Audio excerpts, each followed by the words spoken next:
Kisah seorang laki-laki bernama Gun-Gun yang membantai 4 warga Jerman di atas kapal di perairan Amerika. Mau tahu kisahnya? Ikut yuk.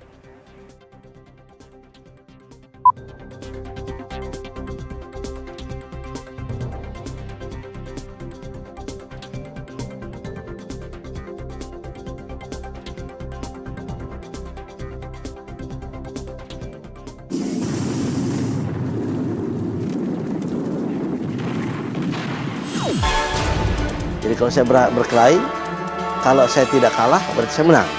Dan kalau saya tidak mati berarti dia mati. Itu semboyannya. Semenjak saya dari SD, saya sudah mendengar satu pelajaran dari guru ilmu bumi yang mengatakan bahwa dunia ini bulat. Dan saya kepingin tahu, membuktikan bahwa dunia ini bulat. Cita-cita saya ingin mengarungi dunia, mengelilingi dunia. Itulah yang membuat saya bekerja di kapal. Sebab dengan kapal lah saya bisa keliling dunia tanpa ongkos. Rasa ingin tahunya akan mengarungi bumi membuat Gun-Gun memiliki cita-cita ingin menjadi seorang pelaut. Sebagai pelaut, saya sudah cap diri saya menjadi pelaut yang berani. Dengan keberanian saya jadi pelaut, maka tercapailah keliling dunia. Gun-Gun pun tak lepas dari kehidupan malam yang membawa dia ke berbagai peristiwa. Ya, satu ketika waktu di Hamburg di Jerman, kita sama-sama dengan beberapa orang Indonesia, pelaut Indonesia lainnya, ketemu dengan pelaut Filipina di satu bar. Akibat daripada senggol-senggol, sudah minum mabok, berantem dan berkelahi lah di bar itu. Tubuh Gun-Gun yang kecil sering menjadi ejekan dan dipandang sebelah mata oleh teman-temannya. Menganggap saya melihat saya kecil. Sepertinya saya tidak bisa melawan mereka. Tapi begitu mereka sudah tahu, baru mereka gentar dan takut. Dan itu membuat saya tambah berani lagi. Tambah nggak ciut. Maju dan maju, bila perlu lawannya sampai jatuh, bila perlu mati. Itu semboyannya.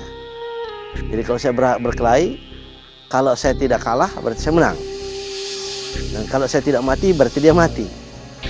Sikap pantang menyerah pada Gun-Gun membuat dirinya berani menantang semua lawan-lawannya. Kini Gun-Gun pun disegani. Temperamen yang tinggi dan sikap hidup yang memang agak keras. Jadi siapapun yang nantang untuk berkelahi atau berantem, saya tidak pernah mundur. Jadi kalau ada orang yang mau jual, ya saya harus beli. Saya harus lawan. Dan saya tidak mengenal yang namanya kalah. Di hari yang tenang itu, Gun-Gun mengalami sebuah peristiwa yang tak terduga. Peristiwa waktu itu, saya di atas kontainer, kemudian dibantu oleh chief officer dengan memberikan wire untuk mengikat kargo atau kontainer yang ada di atas dek supaya jangan jatuh ke laut. Ternyata waktu wire itu diberikan atau dilempar mengenai mata saya sebelah kanan dan bocor, robek. Dan chief engineer ini tidak mau minta maaf sama saya. Rasa hati saya rasa sudah sakit hati. Akibat dari pengaruh obat-obatan yang dia minum, penglihatan Gun-Gun menjadi buram.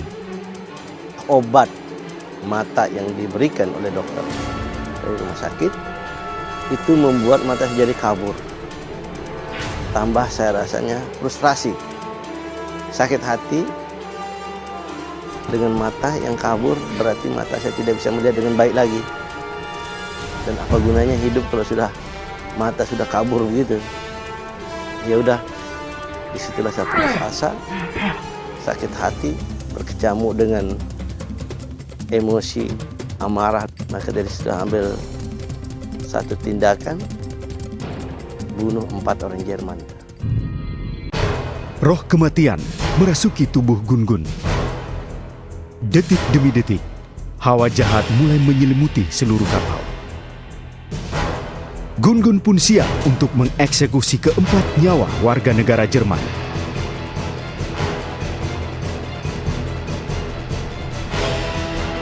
Lalu datang second engineer. Saya hujani dia dan mati di tempat. Kemudian yang ketiga, chief officernya keluar dari kamar, mendengar suara gaduh-gaduh, ribut, itu pun jadi sasaran. Yang terakhir baru kapten.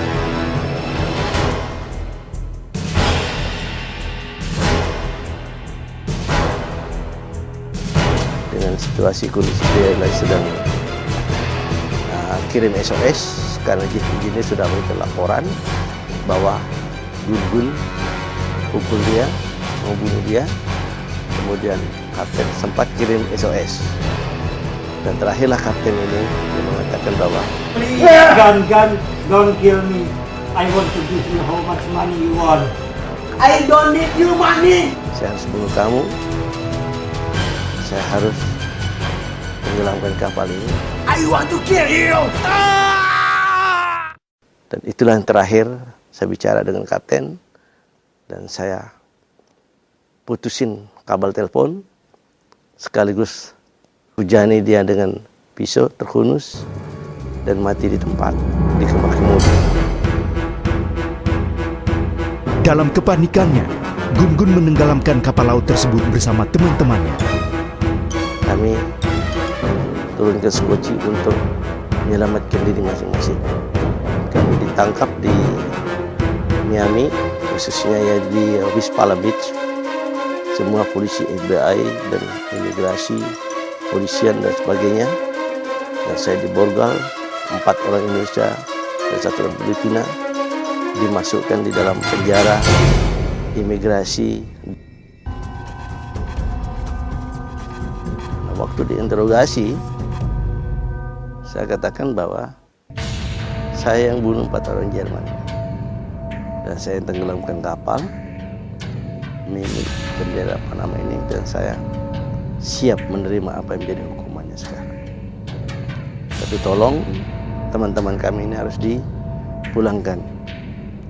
Dan ternyata proses hukumannya sudah disiapkan untuk hukuman mati.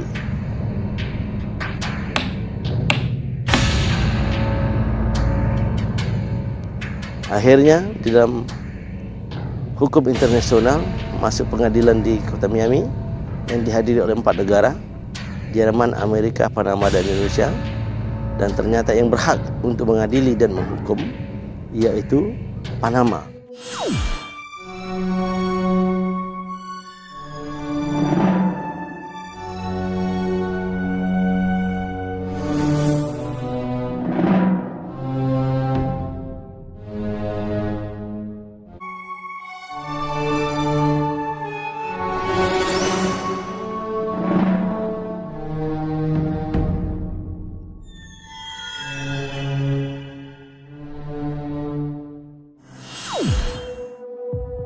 Sampai di Panama, saya dimasukkan di penjara. Dan selama 4 tahun dalam penjara bawah tanah, betul-betul terisolasi. Dan situ sudah mulai putus asa. Daripada di penjara seumur hidup, lebih baik terima kursi listrik. Tidak sampai 10 menit selesai, masuk neraka. Di situ saya mengambil satu keputusan. Supaya lebih cepat masuk neraka, saya coba bunuh diri dengan gantung diri. Ternyata waktu gantung diri itu sakit. Saya tahan sakitnya, tapi tambah lama tambah sakit. Akhirnya nggak tahan sakitnya, kepala saya rasanya sudah tambah besar,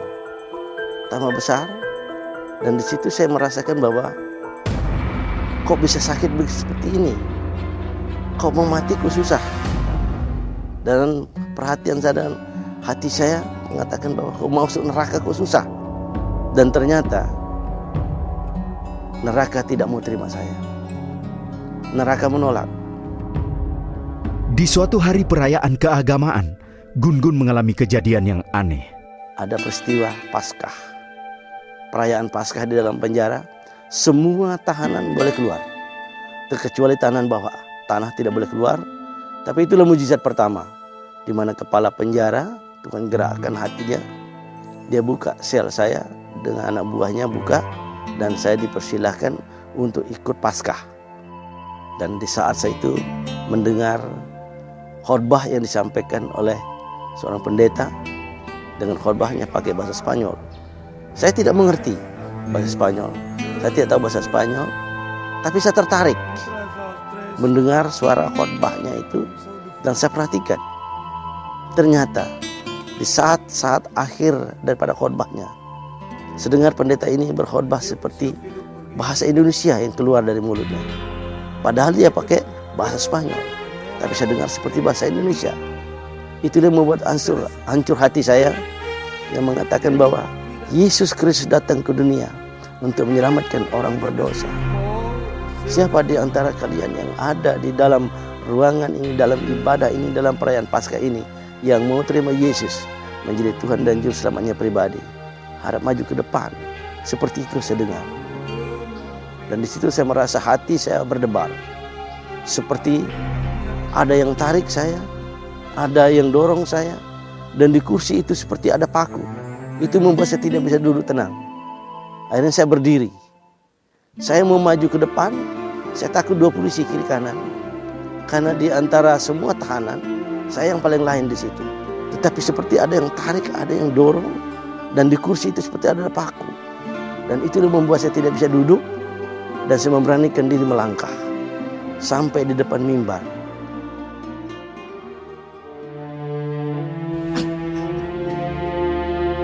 Saya tidak bisa berdiri lagi di depan mimbar itu. Langsung tersungkur sampai muka di tanah, sampai tengkurap, sampai di lantai. Mata tertutup, tidak bisa melihat. Dan disitulah Tuhan perlihatkan semua dosa.